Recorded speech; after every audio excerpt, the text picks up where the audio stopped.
Syedalun Hotman Paris Hutapea yang menjadi kuasa hukum JNE mengatakan beras yang didistribusikan oleh JNE sebanyak 6.199 ton untuk 247.997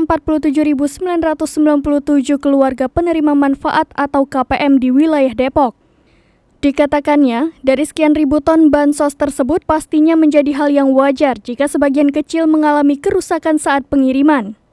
Setiap ada kerusakan, JNE meminta kepada PT Stores and Logistics Indonesia atau SSI untuk beras baru menggantikan yang rusak. Setelah JNE meminta beras pengganti yang rusak hanya 3,4 ton, kemudian segera dikirimkan kepada keluarga penerima manfaat. Terkait penguburan sembako di lapangan KSU Tirta Jaya Sukmajaya Kota Depok tersebut dibenarkan oleh pihak JNE.